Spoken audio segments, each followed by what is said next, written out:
بسم الله الرحمن الرحيم. عن أنس رضي الله تعالى عنه أن المهاجرين قالوا يا رسول الله ذهبت الأنصار بالأجر كله قال لا ما دعوتم الله لهم وأثنيتم عليهم رواہ ابو داود۔ حضرت انس رضی اللہ تعالیٰ عنہ سے مروی ہے کہ مہاجرین کہنے لگے یا رسول اللہ سارا اجر تو انصار لے گئے۔ آپ صلی اللہ علیہ وسلم نے فرمایا نہیں، جب تک تم اللہ سے ان کے لیے دعائیں کرتے رہو گے اور ان سے احسان مندی کا اظہار کرتے رہو گے تو تم بھی اجر میں ان کے ساتھ شریک رہو گے۔ دوستو، آپ حضرات کے علم میں ہے کہ مہاجرین جب ہجرت کر کے مدینہ منورہ تشریف لائے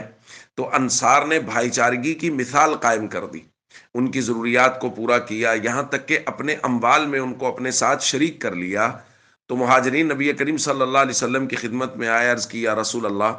حسن سلوک اور بھائی چارگی کا جتنا اجر ہے وہ سارے کا سارا اجر تو انصار لے گئے کہ وہ ہم پہ خرچ کر رہے ہیں، ہماری ضروریات کو پورا کر رہے ہیں، یہاں تک کہ انہوں نے اپنے اموال بھی ہمارے ساتھ آدھے آدھے بانٹ لیے، تو سارا اجر تو انصار لے گئے۔ تو نبی کریم صلی اللہ علیہ وسلم نے فرمایا نہیں، تم دو کام کرتے رہو تو تم بھی اجر میں ان کے ساتھ شریک ہو جاؤ گے۔ اور دو کام کیا ہیں؟ نمبر ایک دعوتم اللہ لہم، تم ان کے لیے اللہ سے دعائیں کرتے رہو، اور نمبر دو وَأَثْنَيْتُمْ عَلَيْهِمْ، اور ان کے لیے تعریفی کلمات، تعریفی جملے کہتے رہو تو تم بھی اجر میں ان کے ساتھ شریک ہو جاؤ گے۔ دوستو، ہمارا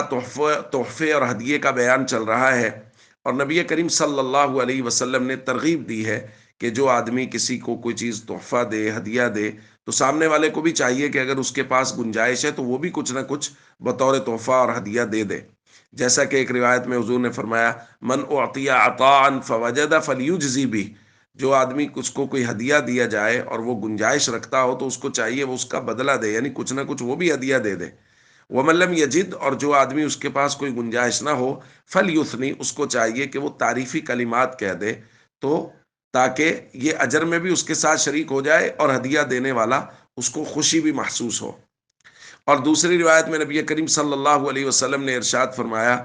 کہ کوئی آدمی اگر آپ کو ہدیہ دے تو اس کے لیے کون سے کلمات آپ بول دیں تو وہ کافی ہو جائیں گے، کفایت کر جائیں گے۔ فرمایا من صنع الیہ معروف، جس آدمی کے ساتھ کوئی خیر بھلائی کی جائے، اس کو کوئی تحفہ اور عطیہ دیا جائے، فقال لفاعلی، اور یہ عطیہ اور تحفہ دینے والے کو کہہ دے جزاک اللہ خیرا، یہ جملہ ہے بھائی، جزاک اللہ خیرا، یہ دعائیہ جملہ بھی ہے، اس کے اندر تعریف بھی ہے، یہ کہہ دے تو حضور علیہ الصلوۃ والسلام نے فرمایا گویا اس نے تعریف کا بھی حق ادا کر دیا اور ہدیے اور تحفے کا بھی حق ادا کر دیا۔ اس لیے ہم سب کو چاہیے احسان کا بدلہ احسان کے ساتھ دیں۔ اگر کوئی ہدیہ دے، ہمارے پاس گنجائش ہے تو ہم بھی اس وقت یا بعد میں مناسب موقع دیکھ کے اس کے لیے کوئی نہ کوئی ہدیہ اور تحفہ بھیجیں، اور اس کے ساتھ ساتھ اس کے لیے دعائیں کرتے رہیں، اور ساتھ ساتھ تعریفی کلمات، تاکہ لوگوں کے سامنے بھی اس بات کا اظہار ہو کہ یہ شخص کس قدر احسان کرنے والا ہے۔ السلام علیکم ورحمۃ اللہ وبرکاتہ۔